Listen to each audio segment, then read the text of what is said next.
Already, there's a red dot on top for it? Yeah. You already Okay, we're done it. recording. All right. Well, we're recording. We are We're on- here at Dream the air. Catchers Fishing Supply. We're here at Dream Catchers Fishing Supply. All right. Anyways, we are live in the shop. Here's the deal. Today, I'm going to be talking about how to make it in the fishing industry. I'm going to put a link in the description to a video where a guy calls me out, calls me a nobody, and I'm perfectly okay with that. I would even agree with him that I am a nobody, but I have kind of made it in the fishing industry, and I wanted to go and really talk to you guys about it because a lot of guys say like, man, that is a dream job, and that's also, it is. That's why I call it Dream Catchers, because my goal was always to reel in my dream catch, which was to work in the industry, own my own business. And anyways, I've done that. And we have a great little business here. We have a tackle shop. We do a ton of boat mechanicking, installs, maintenance, all that kind of stuff. And then a guide service, all played into one. And by no means does it make a bazillion dollars, but we do okay. And I work with my dad, Dustin, and you know, we have kind of made it in the industry. So today I want to talk about how to make it in this industry. And you know, the first thing that I would kind of challenge anybody with their life, because what I'm talking about is a career, I would say assess your goal in life. Like, what's your goal? You know, I think it's always funny when I think about the movie Dodgeball, when Vince Vaughn is saying, oh, I don't have goals in life because just in case I never reached them, I don't want to be sad. And although it's a funny scene, it's actually kind of sad because I think there's a lot of people in their life that just kind of exist. They're not even living their life, they're just existing with their life. And I am passionate about, like, this is the only life you have. It's YOLO. You only live once. And I want people to enjoy their lives. So when I think about that, I think about assessing your goal in life. Like, what is your ultimate goal with life? And for me, it was never really fame, not really fortune. I just always have wanted to live life on my terms. If you know me, I'm all about freedom. I'd really have a hard time with anybody telling me what to do. I struggled with the education system because I thought it penalized creativity. I was always in trouble. I didn't really see the need to know a lot of things, and I was just kind of not rogue, but just kind of my own person. I always knew I wanted to be my own boss, and I knew that I could do that by starting a business, right? So when I think about assessing your goal in life, like, what is your goal? I always wanted to be my own boss. I wanted to be in control of my life.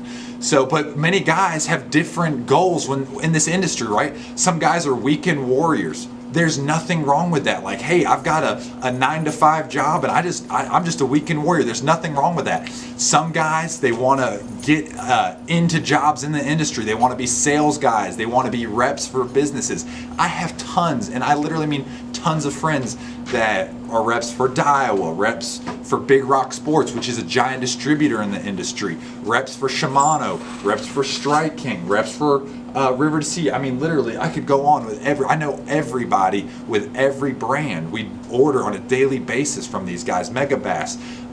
Then there's guys, this is where I think a lot of guys get confused, because this is where I'm talking about the fame comes in. You see the tournament guys, you see the Mike Iaconellis, the Kevin Van Dams, the Jacob Wheelers, you know, you see those guys, Scott Martins, and you're like, I want to be like them. Well, I would say you can totally be like them. It's totally possible. I would say this, unless you get a break early in your career, it's extremely difficult because it's such a money pit. Listen, guys, when I think about tournament fishing, it's literally gambling. You'd say, well, it's not gambling because skill's involved. I totally get it. But you are putting money in, hoping to get money back. And to me, it's gambling. It's how you start a business too. You're investing money in hopes to get money back. I'm just saying it's really difficult to go that route. That's not the only route to make it in the industry. Yeah, if you want to be famous, you know, man, you can chase a rabbit a long ways down a hole trying to make it in the industry if your goal is fame. And let me tell you something, the whole of fame will never be fulfilled in your heart, because what is famous enough within the industry, right? So to be a tournament angler is definitely another route. I would say that is the hardest route to go. And then the other route would be what I do, being a businessman in the industry. How do you become a businessman in the fishing industry? Well, I have a major, I major in business. I don't think you need to go to college to be in business or to own a business, but I do think it helps you, one, see numbers, the ability to read numbers, revenue, expenses, profit, net profit, gross profit, all these other things, your margin, all these other things. You learn about how numbers work and you're able to piece it together within a business. But I would say a niche market. When I started my business, there was zero lake fishing guide service in Western North Carolina. There was no lake fishing guides. So when I saw that, I said, here's the deal. I can start a business and fill a hole in the market, right? There's thousands of vacation rentals in Western North Carolina that sit on the lakes. And I'm like, wow, these people want to fish, they don't know how to fish. I can provide a service and fill that niche market. Well, then I'm buying a lot of lures online, so my cost is really high on my guide trips. How do I lower my cost? I said, man, and there was no good tackle shops. There's some old time tackle shops, that carried lures that worked in the 70s and 80s, and they still work today, don't get me wrong, but just a lot of that newer stuff, your Mega Bass, your Kitech, evergreen stuff, they just didn't have that. So anyways, I said, let's start a tackle shop, and then let's let them feed off each other. Let's let the tackle shop pump business to our guide brand. Let's let the guide brand pump business to our tackle shop. And then we've morphed along the way into now Dustin and Dad are the only guys certified for Garmin, Lowrance, and Humminbird Electronics west of Charlotte, North Carolina. So, it's, when you think about this, I've created a web, and I'm trying to be the spider in the middle of the web. I have all these revenue streams coming to me, and the cool thing is, what my goal is not even, my goal is obviously to make it in the fishing industry, but my real goal is to be financially free at a young age. What does that mean? I want to not be bound by money. I don't want to be a slave to money. I know so many people that go and work for $1, and here's the deal. My goal is to make money and invest it I use real estate. My wife and I own a couple Airbnbs and a couple rental properties, but my goal is to invest it into real estate where that real estate makes passive income, so where if my wife and I want to travel, we can. If I want to spend more time with my son, I can. And that's really my goal in life. I want to be financially free. Why? Honestly, just because of my family. I love my wife. I love my child. I love freedom. So my goal is to create financial freedom by leveraging the money we make in this business elsewhere to make it more passive. And yeah, of course, I'm going to own this business forever because I can write off a lot of things in taxes. I buy a new boat, I can write it off on taxes. I buy a new truck, I can write it off on taxes. There's multiple reasons why being a businessman in this industry is key. So I would challenge you, hey, if there's a niche market, let's say there's oh man, I think I've got an idea on a specific kind of rod, the way the rod needs to be maybe longer, lighter, reels need to be faster, lighter, stronger, whatever. There's tons of niche markets. Maybe you're like, man, there's no boat mechanic or anything, and you hire a mechanic, and there's millions and millions of opportunities when I think about businesses, and we have our online business, once again, another revenue stream. But to be a spider in the middle of the web. So assess your goal in life. Hey, maybe you're totally cool with having a normal 9-to-5, having a retirement, and just being a weekend warrior. There's nothing wrong with that. There's absolutely nothing wrong with that. And being a pro staff and getting some discounts here and there, man, there's nothing wrong with that.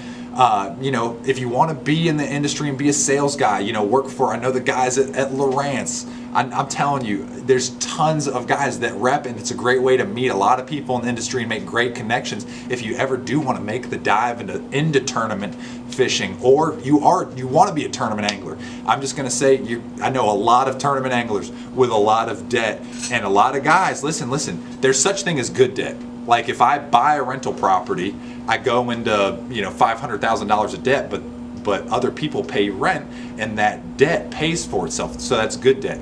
Bad debt is when you buy something and it depreciates and you owe money on it. So eventually you pay it off, but it's worth way less than what it actually is worth. So bad debt. That's why you can be a businessman in this industry and use things like, hey, I have a bass boat, a brand spanking new bass boat out there, but that bass boat makes me $200,000 a year. So that bass boat pays for itself in a year like that, and I've got a very nice boat. Yes, it depreciates, but I get to take it off of my taxes, so I actually owe the government less money. So when you think about that, and back to the guy's comment, yeah, I'm totally a nobody, perfectly okay with it, but what I do care about is financial freedom and living my one life, one for the glory of God, and then for the betterment of my family. That's really what I care about. So, that's what I'm thinking about. So if you want to make it in the fishing industry, really the big thing is assess your goal and what do you want to do. Do you want to work for somebody? Nothing wrong with that. A lot of guys are like, heck, Dustin that works for us worked at Lowe's, absolutely hated it. Dustin works for us now. Dustin, do you love what you do? Absolutely. He said that. That sounded a little bit sarcastic. No, but he always talks about it. He's like, dude, this is so much better than mine. Actually, you just said you were re-offered another position at Lowe's, and he's like, I turned it down. I don't want to go back into that. And there's nothing wrong with working in the industry in that way. Like, we all love fishing. We love tackle. We love everything about it. There's nothing wrong with being a rep or a sales guy for a business. And like I said, you want to be a tournament angler, if you're going to do it, you got to do it young. You got to understand there's a lot of money involved. And listen, a lot of guys need to catch a break. I think about guys that kind of break on the scene, like bust on the scene.